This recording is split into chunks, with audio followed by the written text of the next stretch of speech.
Hey everyone, welcome back. Today we're going to be doing a review in progress of Dispatch.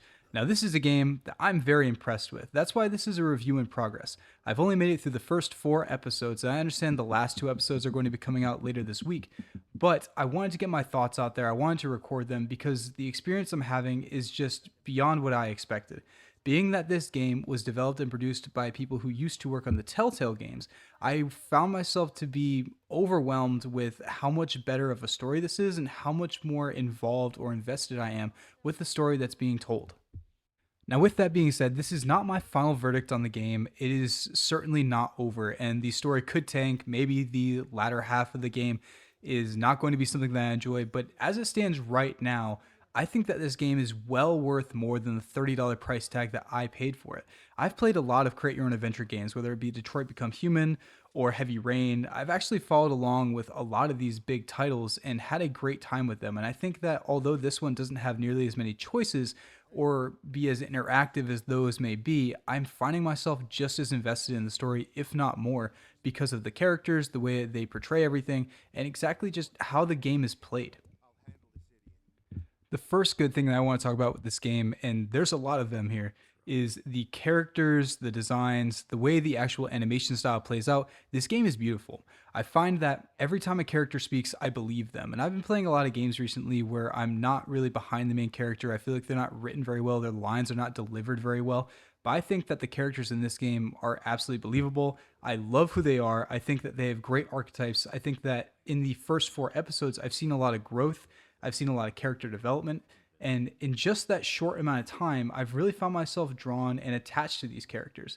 In addition to that, it would have been very easy for a studio like this to create some generic superheroes with some generic superpowers and maybe give them villain of the week A personality or villain of the week B personality. But I really feel that every character in this game has their own motivations, drives, and although some do get more screen time than others, there's not a character in this game that I feel is poorly written or doesn't make sense in the universe that they've created.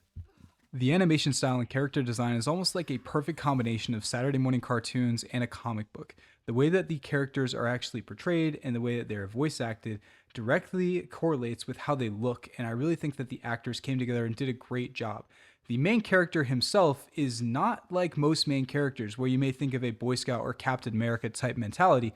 This guy is actually pretty scruffy. He has a lot of quips. He can talk back and actually interact with these people that he's trying to lead. And I found that that's a different type of main character that I haven't really seen in a lot of superhero content. I think that he's very well done. I find myself connecting with him, and I think that the way he interacts with others and how people interact with him is just something that I haven't seen in a story based video game in a long time.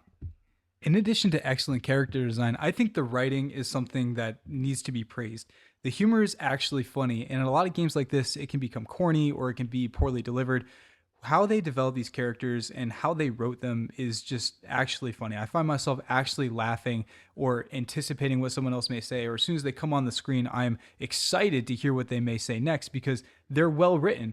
The humor is funny, the characters are believable, they have depth, they have passion, and I understand their drive. This is something that I have not seen in a game in a while, and it's really good to have this story based game with these excellent characters. Another thing that really drew me to this game was the episodic releases. So every week or so, they release another 2 episodes. And although I purchased the game late and I was able to get the first 6 episodes right off the bat, I think that's a really interesting concept, especially because of what they're trying to tell.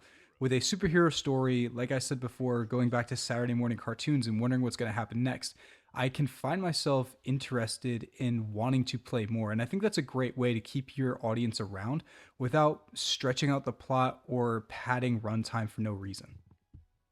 Following each episode, they'll actually roll the credits and they'll tell you what decisions you made and how you stacked up against other people throughout the world that are also playing the game. I found this something that I was very much interested in and looking forward to at the end of each episode to see what percentage of people agreed with me or made the same decision as me. And I found that it had me thinking, well, why am I only part of 30% that did this instead of that? And I think it's a great way to get me interested in not only replaying the game, but also have me remember the actions that I did throughout that hour long episode. In each episode, you find yourself as a dispatcher. You actually play as a superhero who's down on his luck and is not able to do what he wants to do anymore. And in order to get back into the fight, he has to work for this company that employs him as a dispatcher. They give him a team of supervillains who are now trying to redeem themselves to become superheroes. And you, as the dispatcher, have to read what calls are coming in, what skills may be required to complete that task, and then select which person you're going to send on that task in order to accomplish it. Based on your selection and how well you build up your team, you actually get a percentage of victory. And then, based off what I imagine is RNG and your percentage aligned with what you should have sent, you can either fail or you can pass and actually succeed in the mission that was assigned to you. Throughout each one of these dispatch sections, all of the characters are talking to you over a headset and you can hear them interact. You can actually interact with them back, and it really is a great way for you to develop the characters without having to have them on screen. Being able to have this massive group call or listen to them respond to why you're sending them on specific missions is a great way to not only develop their character, but also give me a chance to learn who they are and actually figure out how I can employ them better as they give me decent feedback based off how I send them. When you send your team out, they can actually ask you for help when they're conducting a mission. And they can say, should I do this or should I do that? And if you actually send the right person, they can sometimes give you a third or fourth option that automatically solves it because you made the correct decision. And I found that to be really creative and really interesting. It felt like a reward for making the right call. Also, with the time management aspect of this, you're going to have to determine when you can send certain people out and cross-reference that with how long it'll take them to get back to base. And each person, after they get back to base, has to go through a resting period. And this resting period is critical because you have calls constantly coming in.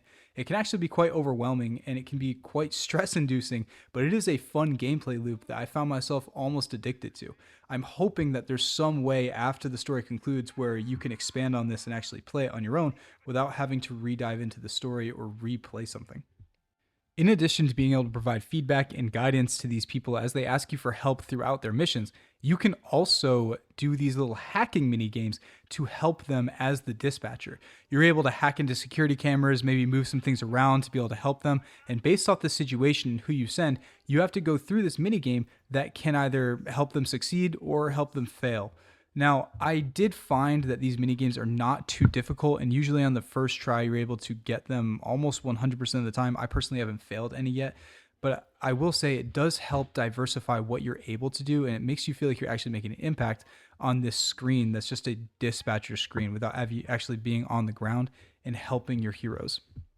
Breaking into the bad, there's really not much to talk about here. I will say, for it being a Telltale game or a choose your own adventure type game, the choices don't seem to have that much of an impact. I am only on episode 4, and I understand that those branching paths can break out and probably overwhelm me in either the 5th or the 6th episode.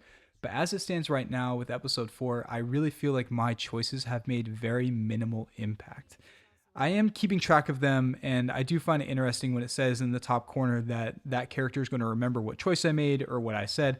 But as of right now, it just doesn't seem to have that many consequences. I'm enjoying the story. It's not taking me out of it, but it does seem like it's a lack of potential that they're taking advantage of. Another weird addition, and this isn't necessarily a bad, but it's just something I'm not too sure why it was implemented, is the nudity and censoring system. Before you begin the game, you can actually make it so that way the characters don't curse or that there's no nudity in the game. Now, I imagine that this was to increase the number of people that are able to play this game because it can be quite vulgar sometimes, and there is some imagery that would be inappropriate for children. But as a father and having experienced this game with the nudity and the vulgarity turned on, there not only is there not much nudity that they're censoring or that they would have censored, but also I don't think that this system would be enough for me to change my mind and let my child play this game. I think that it is a accessibility option that may have hindered their ability to tell a whole story. And although I have not played it with the accessibility turned on, I don't understand why it's here. It's interesting, and I can understand why they may have implemented it. It's just not something that I understand or would have done personally if I was developing this game. Finally, discussing value for this game, I say that this is way too cheap for a game that I'm thoroughly enjoying. I would have expected a game like this to come out at $50, and paying only $30 for it is quite a blessing. I would be happy to shell out $50 for this experience. And again, I've only experienced the first 4 episodes. So anticipating that this passion or this excitement that I have for these first 4 episodes bleeds into the last 4 episodes, I would pay $50 for this game with no issues.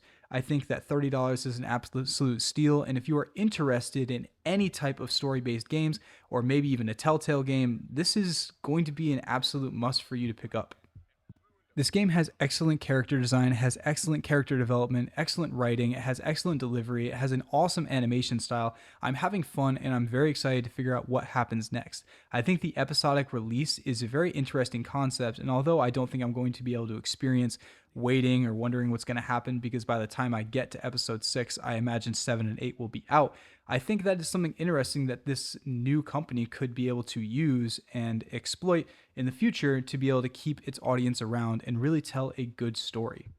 But that's just my opinion. I'm having a great time enjoying this experience, and I'm really excited to see what else they have to put out. If you disagree with me, or maybe you do agree with me, let me know in the comments. I'm excited to read what you put, and I'm excited to interact with anybody who may have had a different experience with the story, or perhaps you made different choices than me. But regardless, that is the good, the bad, and the value of this game so far, and I'll see you in the next one.